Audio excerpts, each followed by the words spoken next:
김어른의 생활설명서입니다. 오늘 이야기는 처음부터 결론 같은 질문 하나로 시작하겠습니다. 병원에서 내시경을 받고 몇만 원만 내고 나오셨다면 정말 그게 끝이었을까요? 혹시 그날 여러분 이름으로 받을 수 있었던 돈이 조용히 사라진 건 아닐까요? 이 질문이 마음에 걸리신다면 오늘 이야기는 끝까지 들어보셔야 합니다. 많은 어르신들께서 이렇게 생각하십니다. 건강검진은 보험금이 안 나온다. 내시경은 그냥 검사일 뿐이다. 병원비만 냈으면 끝이다. 저 역시 오랫동안 현장에서 수많은 어르신을 만나기 전까지는 이 생각이 이렇게까지 큰 차이를 만드는지 몰랐습니다. 하지만 현실은 다릅니다. 같은 내시경, 같은 병원, 같은 결과라도 어떤 기록이 남았느냐에 따라 결과는 완전히 달라집니다. 지금 이 순간에도 전국 곳곳에서 수많은 어르신들이 위내시경이나 대장 내시경을 받고 계십니다. 대부분은 별 생각 없이 병원비만 내고 집으로 돌아옵니다. 그런데 그중 상당수는 본인도 모르게 보험금 대상이 되는 처치나 진단을 이미 받은 상태인 경우가 적지 않습니다. 문제는 아무도 그 사실을 먼저 알려주지 않는다는 데 있습니다. 병원은 치료와 검사에 집중합니다. 보험금 이야기를 먼저 꺼내주지 않습니다. 보험회사 역시 마찬가지입니다. 물어보면 답해주지만 먼저 찾아서 안내해주지는 않습니다. 그리고 가장 큰 이유는 우리 스스로가 건강검진은 보험금과 상관없다고 단정해 버리기 때문입니다. 이 세 가지가 겹치면서 받을 수 있는 돈은 조용히 지나가 버립니다. 제가 수많은 상담을 하면서 가장 자주 들은 말이 있습니다. 그때 알았더라면 정말 좋았을 텐데요 라는 말입니다. 이 말은 언제 들어도 마음이 무겁습니다. 이미 시간이 지나 청구가 어려워진 뒤에야 알게 되는 경우가 많기 때문입니다. 보험금에는 대부분 청구 기한이 있습니다. 그 기한을 넘기면 받을 수 있었던 권리는 사라집니다.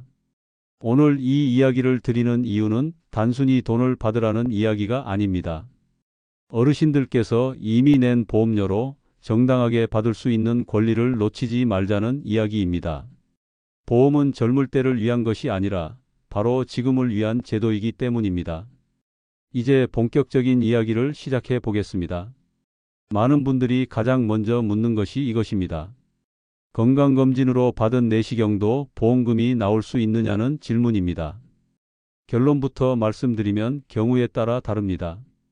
단순히 들여다보기만 하고 아무 처치도 없었다면 보험금 대상이 아닐 수 있습니다. 하지만 내시경 중에 조직을 떼어냈거나 용종을 제거했거나 어떤 형태로든 처치가 이루어졌다면 이야기는 달라집니다. 여기서 중요한 개념 하나를 짚고 가야 합니다. 보험에서는 검사 그 자체보다 그 검사 중에 이루어진 행위를 중요하게 봅니다. 즉, 내시경을 했느냐보다 내시경 중에 무엇을 했느냐가 기준이 됩니다. 이 차이를 모르고 지나치면 결과는 크게 달라집니다. 또 하나의 중요한 기준은 증상입니다. 검진이라는 이름으로 병원을 갔더라도 그 전에 속이 불편하다, 더부룩하다, 폭통이 있다 같은 증상이 진료 기록에 남아 있다면 그 내시경은 단순 검진이 아니라 치료 목적 검사로 분류될 수 있습니다. 이 차이 하나로 실손보험 적용 여부가 달라질 수 있습니다. 많은 어르신들께서 나는 그냥 국가검진으로 받았다고 말씀하십니다. 하지만 기록을 확인해 보면 검진 전에 이미 불편함을 호소했고 그 내용이 차트에 남아있는 경우가 적지 않습니다. 이 경우 보험금 대상이 될 가능성은 충분합니다.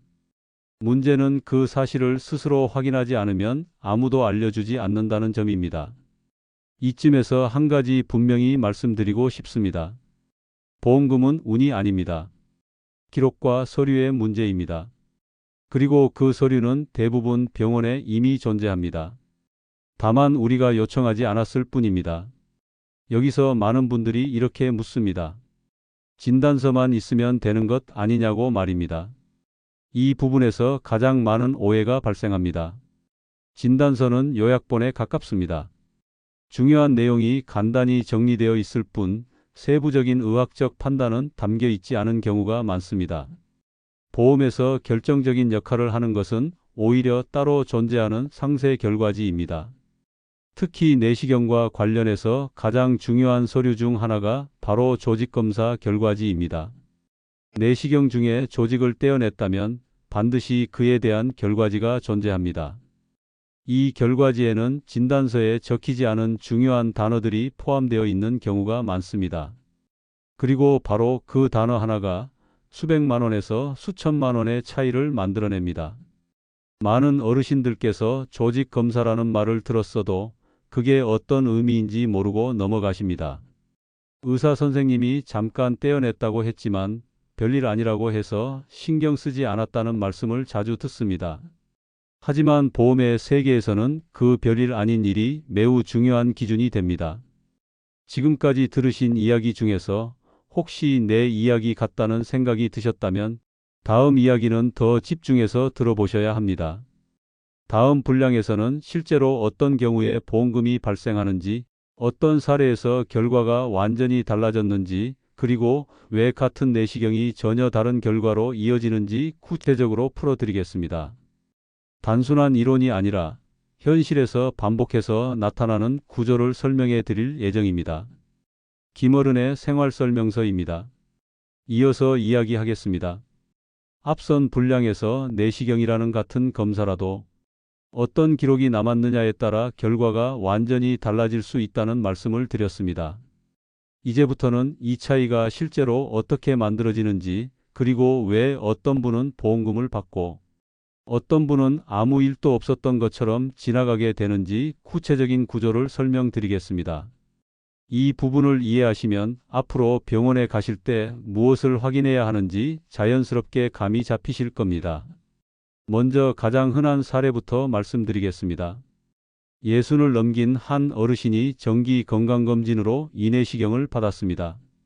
검사 중 작은 용종이 하나 발견되어 제거했고 의사는 별 문제 없을 것이라고 말했습니다. 어르신은 검사비 일부만 내고 집으로 돌아왔습니다. 며칠 뒤 조직 검사 결과가 나왔고 양성이라는 말만 듣고 안심했습니다. 여기까지는 아주 흔한 이야기입니다. 하지만 이 경우 보험금을 받을 수 있는 가능성은 충분히 존재합니다. 문제는 그 가능성을 아무도 확인하지 않았다는 점입니다. 왜 이런 일이 생길까요? 보험에서 중요하게 보는 것은 결과가 아니라 과정입니다. 용종이 양성이냐 악성이냐보다 내시경 중에 절제라는 처치가 이루어졌느냐가 먼저입니다. 절제가 있었다면 그것은 단순 검진을 넘어선 의료 행위로 분류될 수 있습니다. 특히 실손보험이나 일부 진단비 특약에서는 이 부분이 중요한 기준이 됩니다. 그런데 어르신 본인은 검사라는 말만 듣고 병원비를 냈으니 끝이라고 생각해 버립니다. 또 다른 사례를 보겠습니다. 대장 내시경을 받은 분이 있습니다. 이분 역시 국가검진이라고 생각하고 검사를 받았지만 검사 전 문진표에 복부 불편감이 있다고 체크했습니다. 이 한 줄이 기록에 남으면서 해당 검사는 단순 검진이 아니라 증상 확인을 위한 검사로 분류될 여지가 생깁니다. 이후 용종 제거가 이루어졌다면 보험 적용 가능성은 더욱 높아집니다. 하지만 이런 구조를 모르면 문진표 한 줄의 의미는 그냥 지나가 버립니다. 여기서 중요한 포인트는 병원이 일부러 보험금을 못 받게 한다는 이야기가 아니라는 점입니다. 병원은 의료 기록을 사실대로 남깁니다. 보험 기준에 맞게 기록을 수정해 주지 않습니다. 그리고 보험사는 기록에 적힌 내용만을 기준으로 판단합니다. 결국 중간에서 확인하고 요청해야 할 사람은 환자 본인입니다. 하지만 이 구조를 아는 어르신은 많지 않습니다. 이제 서류 이야기를 조금 더 해보겠습니다. 보험금을 청구할 때 가장 많이들 준비하시는 것이 진단서입니다. 하지만 내시경과 관련해서 진단서는 결정적인 역할을 하지 못하는 경우가 많습니다. 진단서는 결과를 요약한 문서이기 때문에 검사 중 어떤 처치가 있었는지까지 자세히 담기지 않는 경우가 많습니다. 보험에서 진짜로 보는 것은 검사 결과지, 시술 기록지, 조직검사 결과지 같은 상세 자료입니다. 특히 조직검사 결과지는 매우 중요합니다. 이 문서에는 조직의 상태를 판단한 의학적 소견이 상세히 적혀 있습니다. 단순히 이상 없음이라는 표현이 아니라 어떤 조직을 어디서 채취했는지, 왜 채취했는지가 함께 기록됩니다. 보험에서는 이 기록을 통해 해당 내시경이 단순 관찰인지 의학적 필요에 따른 처치인지 판단합니다. 이 차이가 보험금 발생 여부를 가르는 핵심이 됩니다. 많은 어르신들께서 조직 검사 결과지는 병원에서 알아서 보관하는 것으로 생각하십니다. 하지만 이 서류는 환자 본인이 요청하면 발급받을 수 있습니다. 그리고 이 서류를 확인하지 않으면 본인도 모르게 지나가 버린 권리가 얼마나 되는지 알 수 없습니다. 실제로 조직 검사 결과지를 확인한 뒤 보험 청구가 가능해진 사례는 적지 않습니다. 또 하나 자주 등장하는 사례는 진단명이 애매하게 적힌 경우입니다. 예를 들어 단순한 이상 소견이라는 표현이 사용되거나 추적 관찰이라는 말로 정리된 경우입니다. 이런 표현들은 의료적으로는 큰 문제가 없다는 의미일 수 있지만 보험에서는 그 표현 하나로 해석이 달라질 수 있습니다. 그래서 기록을 그대로 두고 끝내기보다는 어떤 행위가 있었는지 중심으로 서류를 살펴보는 것이 중요합니다. 이쯤에서 한 가지 짚고 넘어가야 할 부분이 있습니다. 보험금을 받는다는 것이 병원을 속이거나 없는 병을 만들어내는 일이 아니라는 점입니다. 이미 이루어진 검사와 처치에 대해 계약에 따라 정당하게 청구하는 것입니다. 이 과정에서 중요한 것은 과장이 아니라 정확성입니다. 기록에 없는 이야기를 만들어낼 필요도 없고 있는 기록을 숨길 이유도 없습니다. 다만 그 기록을 제대로 확인하고 활용할 뿐입니다. 다음으로 많이들 궁금해하시는 질문이 있습니다. 시간이 얼마나 지나도 청구가 가능하냐는 질문입니다. 대부분의 보험에는 청구 기한이 정해져 있습니다. 이 기한을 넘기면 아무리 정당한 사유가 있어도 지급이 어렵습니다. 그래서 내시경을 받고 시간이 많이 지난 뒤에 알게 되면 안타까운 경우가 생깁니다. 이 점 때문에라도 검사를 받고 난 뒤에는 한 번쯤 기록을 확인해 보는 습관이 필요합니다. 지금까지 말씀드린 사례와 구조를 들으시면서 혹시 과거의 경험이 떠오르신 분들도 계실 겁니다. 그때는 그냥 지나쳤던 검사, 별일 아니라는 말만 듣고 넘어갔던 조직 검사, 이런 것들이 사실은 중요한 의미를 가지고 있었을 수도 있습니다. 다음 분량에서는 이런 상황에서 실제로 무엇을 어떻게 해야 하는지, 병원에서 어떤 서류를 요청해야 하는지, 그리고 보험사에 어떤 식으로 접근하는 것이 안전한지 단계별로 정리해 드리겠습니다. 지금까지의 이야기가 이해되셨다면 다음 이야기는 행동으로 옮길 수 있는 실질적인 내용이 될 것입니다. 김어른의 생활설명서입니다. 이제 마지막 이야기입니다. 앞선 두 분량에서 왜 같은 내시경 검사라도 어떤 분은 보험금을 받고 어떤 분은 아무 일 없었던 것처럼 지나가게 되는지 그 구조를 설명드렸습니다. 마지막으로는 가장 현실적인 단계, 그렇다면 우리는 실제로 무엇을 해야 하는지, 어디서부터 어떻게 확인해야 하는지를 차분하게 정리해 보겠습니다. 이 부분을 알고 계시면 앞으로 병원에 다녀온 뒤 불안하게 인터넷을 뒤질 필요도, 뒤늦게 후회할 일도 훨씬 줄어들 것입니다.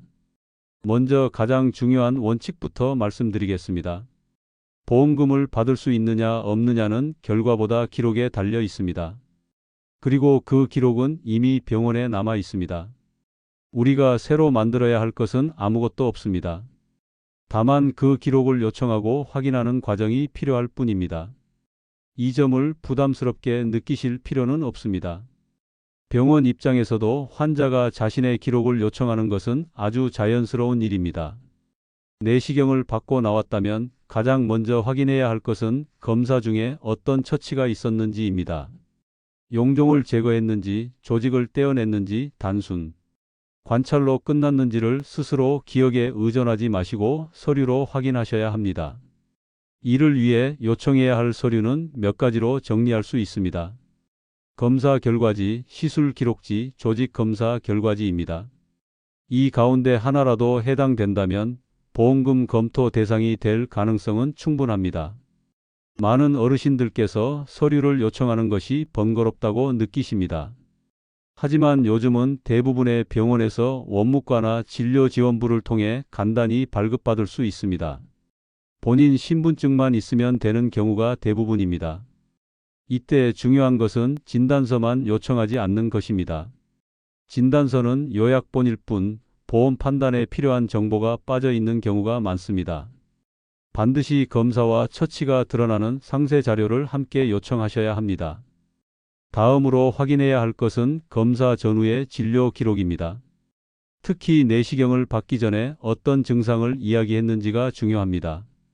속이 더부룩하다, 배가 아프다, 변이 불편하다는 표현이 차트에 남아 있다면 그 검사는 단순 검진이 아니라 증상 확인 목적의 검사로 해석될 여지가 생깁니다. 이 차이는 보험 적용 여부에 큰 영향을 미칠 수 있습니다. 문진표와 진료 기록 역시 요청하면 확인할 수 있습니다. 이제 서류를 손에 쥐었다면 그 다음 단계는 보험사에 문의하는 것입니다. 이때 주의하셔야 할 점이 있습니다. 처음부터 보험금을 달라고 단정적으로 이야기하실 필요는 없습니다. 오히려 이렇게 말씀하시는 것이 좋습니다. 해당 검사와 처치가 보험 청구 대상이 되는지 확인하고 싶다고 말입니다. 이 한 문장은 불필요한 오해를 줄이고 상담을 원활하게 진행하는 데 도움이 됩니다. 보험사 상담 과정에서 기록을 제출하면 보험사는 약관과 기록을 기준으로 판단하게 됩니다. 이때 지급 여부가 바로 결정되지 않는 경우도 많습니다. 추가 서류를 요청하거나 시간이 조금 걸릴 수도 있습니다. 이 과정에서 조급해하실 필요는 없습니다. 중요한 것은 기록의 근거에 차분히 진행하는 것입니다. 감정적으로 대응하거나 억울함을 앞세우는 것은 오히려 도움이 되지 않습니다. 여기서 많은 어르신들께서 궁금해하시는 질문이 있습니다. 이미 시간이 꽤 지난 검사도 가능하냐는 질문입니다. 답은 경우에 따라 다르다입니다. 대부분의 보험에는 청구 기한이 정해져 있습니다. 이 기한을 넘기면 지급이 어렵습니다. 그래서 내시경을 받고 몇 달이 지난 뒤라도 기억이 난다면 가능한 한 빨리 확인해 보시는 것이 좋습니다. 시간이 지날수록 선택지는 줄어듭니다. 또 하나 중요한 점은 보험금을 받았다고 해서 이후 보험료가 갑자기 오르거나 불이익이 생기는 것은 아니라는 점입니다. 계약에 따라 정당하게 지급되는 보험금은 권리입니다. 괜히 보험사 눈치 보느라 받을 수 있는 것을 포기할 이유는 없습니다. 다만 반복적으로 과도한 청구를 하는 경우와는 이야기가 다릅니다. 오늘 이야기에서 다루는 것은 이미 발생한 의료 행위에 대한 정당한 확인입니다. 이쯤에서 한 가지 꼭 말씀드리고 싶은 것이 있습니다. 보험은 젊을 때만의 제도가 아닙니다. 오히려 예순 이후에 그 의미가 더 분명해집니다. 병원을 찾는 일이 잦아지고 검사와 처치가 늘어나는 시기이기 때문입니다. 이때 보험을 모른 채 지나치면 그동안 납부한 보험료는 그냥 흘러가 버립니다. 반대로 구조를 이해하고 있으면 불필요한 손해를 막을 수 있습니다. 오늘 김어른의 생활설명서에서 드리고 싶은 마지막 메시지는 이것입니다. 보험금은 운이 아니라 정보입니다. 내시경을 받았다고 해서 무조건 나오는 것도 아니고 검진이라고 해서 무조건 안 나오는 것도 아닙니다. 모든 것은 기록과 구조에 따라 결정됩니다. 이 구조를 알고 계시면 병원에 다녀온 뒤 마음이 훨씬 편해질 것입니다. 지금 이 방송을 듣고 계신 어르신들 가운데 과거에 내시경을 받고 그냥 넘어간 기억이 떠오르신 분들도 계실 겁니다. 오늘 당장 무엇을 바꾸지 않으셔도 괜찮습니다. 다만 다음번에 병원에 가실 때 검사 후에 한 번만 더 물어보시기 바랍니다. 어떤 처치가 있었는지, 어떤 기록이 남았는지 말입니다. 그 한 번의 확인이 나중에 큰 차이를 만들어냅니다. 김어른의 생활설명서는 앞으로도 어르신들께 꼭 필요한 제도와 정보, 그리고 생활 속에서 실제로 도움이 되는 이야기만을 차분하게 전해드리겠습니다. 겁주지 않고, 과장하지 않고, 현실적인 기준으로 말씀드리겠습니다. 끝까지 함께해 주셔서 감사합니다. 구독, 좋아요 눌러주시면 김어른이 힘이 나서 여러분들께 더 좋은 소식을 들고 옵니다. 감사합니다.